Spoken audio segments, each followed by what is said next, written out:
پاکستان اور چائنا کو اب ہاں پرپیچولنس. اچھا تو اس میں دو چیزیں بہت امپورٹنٹ. پاکستان میں ایک لابی ہے جو کہ پرو امریکن لابی ہے. اچھا یہ بیوروکریسی میں بھی ہے, یہ ملٹری بیوروکریسی میں بھی ہے, اور جو بھی گورنمنٹ آتی ہے اس کو وہ اس بات پہ کمپیل کرتے ہیں, اور یہ ہمارے پولیٹیشینز میں بھی ہے. یہی وجہ ہے کہ ہم چائنیز جو ہے ان کو ہم پریفر نہیں کرتے. وجہ اس کی وجہ یہ ہے کہ ایک تو وہ بیوروکریٹس ہیں جن کے بچے جو ہیں باہر پڑھ رہے ہیں, او جی ساڈا اسکالرشپ ختم ہو جائے گا, امریکہ کیسے جائیں گے, یا ہم نے بچوں کو پڑھایا ہے, چائنا کی مارکیٹ کون سی ہے, یہ پوری لابی جو ہے. میں نے جب میٹنگ میں جاتا تھا تو ہمیشہ یہی ہوتا تھا کہ یار یہ کیا سوچتے, شانی زبان تو پڑھی نہیں جاتی, یہ بڑی آرگومنٹس ہوا کرتے تھے.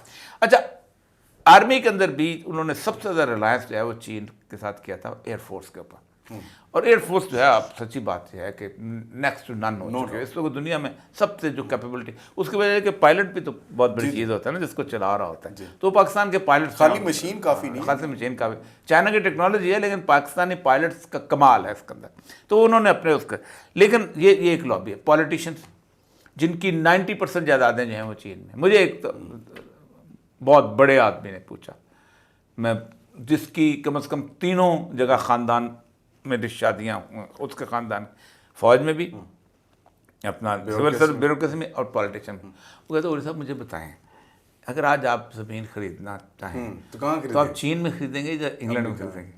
میں کہا پہلی بات ہے کہ مجھے تو کہیں اور خرید نہیں سکتا.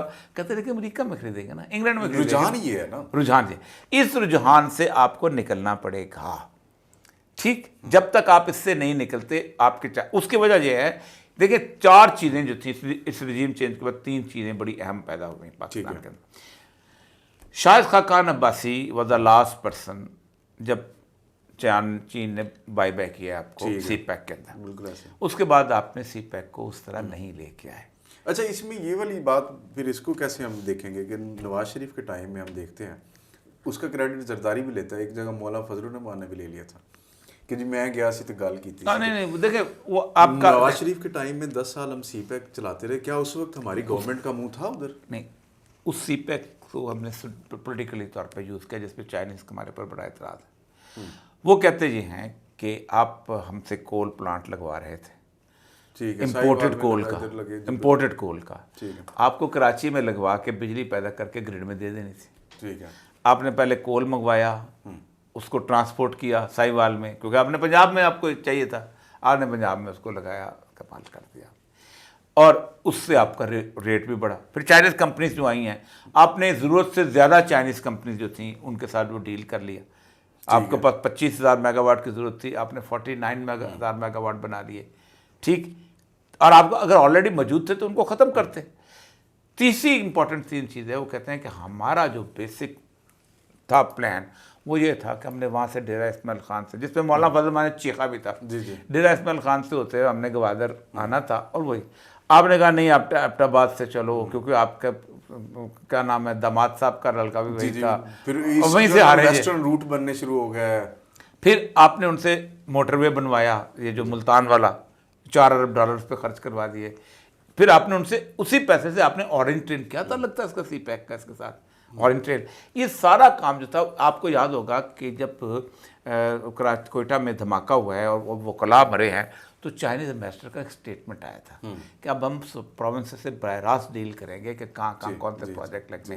تو ہم نے اس کو بیسیکلی ڈیفیوز, ہم نے کہا پیسہ آ گیا کھوجی سمجھا نا, کہ جب ٹھیک ہے ہاتھ سے آ گیا بندہ اس سے یہ اس سے وہ بہت سارا نالاں تھے.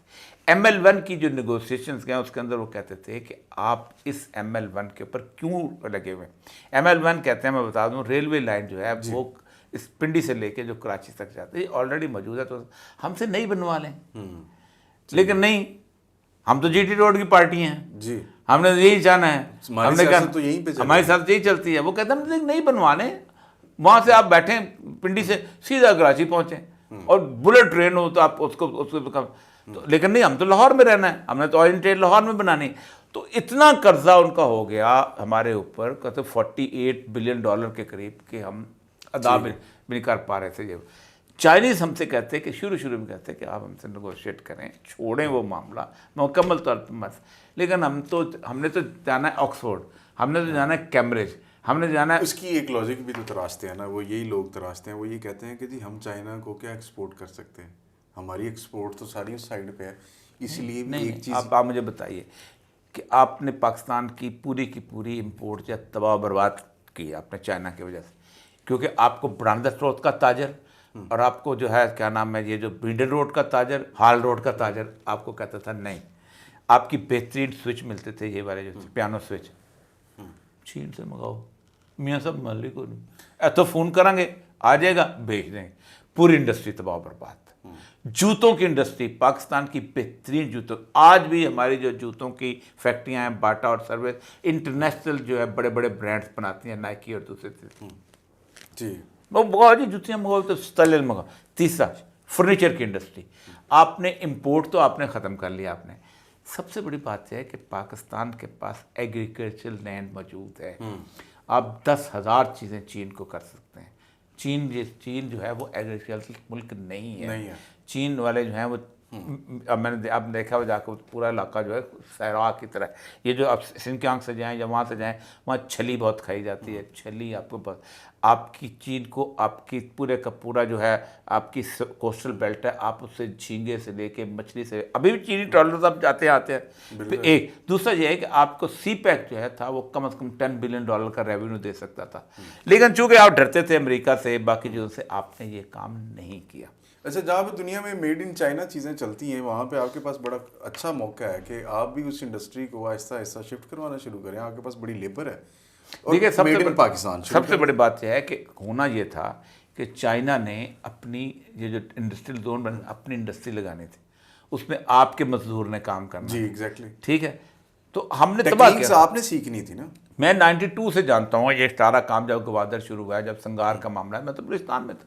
آپ نے ہر چیز کو ڈیلیٹ کیا, ریور ماسٹر پلانٹ لگانا تھا. تو اب ایک بات تو یہ ہے کہ رسول اکرم صلی اللہ علیہ وسلم نے ایک فارن پالیسی گائیڈ لائن دی تھی کہ دیکھو خراب سندھ من الہند, تمہارے ہاں فساد کون پیدا کرے گا؟ انڈیا. کسی ایران کا نام نہیں لیا, نہیں ٹھیک ہے, اس کا افغانستان کا نام نہیں لیا, ٹھیک ہے, کوئی اور ملک سری لنکا کا نام نہیں لیا. نبی پاک لے سکتے تھے نا. اگر اٹکل پچو جو خدا نے جو لوگ بولتے ہیں خدا نخواستہ کہ یہ حدیثیں گھڑی ہوئی ہیں, تو ظاہر بات ہے کہ یہ حدیث سچ ثابت نہ ہوتی. اور یہ ملک تھے بھی نہیں اس وقت, نہیں تھے نا, اس وقت تھے نا. لنکا تو تھا, سرندیپ, لنکا کو سرندیپ کہتے تھے. سندھ تھا, سندھ کا نقشہ موجود تھا. خراسان تھا, اس کا نقشہ موجود تھا. ایران کو فارس کہتے تھے, اس کا نقشہ موجود تھا. چین تھا, اس کو سین کہتے تھے سواد کے ساتھ. ہند تھا, اس کو ہند کہتے تھے. یہ سب موجود تھے. اسی طرح شام کی بات ہے. تو آپ صلی اللہ علیہ وسلم یہ بھی کہہ سکتے. پھر آپ انڈیا کی آپ یہ کہہ سکتے تھے اس کا جو ہے جاپان کے ساتھ مقابلہ ہو جائے گا یا آسٹریلیا کے ساتھ. پھر چین کا نام لیا تو اس اور کبھی چین کی لڑائی نہیں ہوئی زندگی میں, کبھی چینوں نے کسی سے لڑائی نہیں کی. تو ایک بات یہ ہے کہ مجھے کو کہیں سند کیا ہے, اور یہ مولوی صاحب اٹھ کے کہیں جی یہ راوی غلط ہے, تو یہ او بھائی راوی کو مت چھوڑو, دیکھو بات سچ ثابت ہوئی کہ نہیں, اور 1000 سال پہلے کبھی کسی نے سوچا تھا کہ یہ ڈویژنز آئیں گی اس طرح کی. تو اب آپ کو کم از کم یہ سوچنا چاہیے کہ آپ کی فارن پالیسی گائیڈ لائن کیا ہونا چاہیے چین کے ساتھ, آپ کو مکمل طور پہ.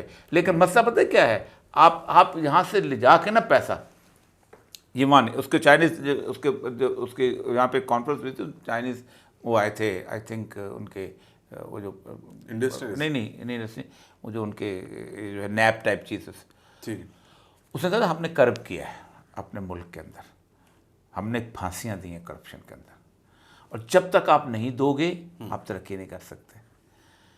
تو آپ کا پیسہ لے جا کے ایون فیلڈ تو بن سکتا ہے, چین میں نہیں بن سکتا ایون فیلڈ, چین میں سر محل نہیں بن سکتا, چین میں رینچز نہیں ہو سکتی. چین پوچھے گا کہ بھائی کدھر سے آ گئے ہو, کیسے آ گئے ہو. پھر سب سے بڑی بات ہے کہ چین جو ہے وہ رجیم چینج میں نہیں آتا, کیلیبری فونٹ بھی نہیں لان دے گا. جی نہیں آتا نا. اچھا, چین آپ کی پالیٹکس میں ڈسٹرب نہیں کرتا, وہ کہتا ہے ٹھیک ہے, بالکل نہیں کرتا, کسی کی پالیٹکس میں نہیں کرتا.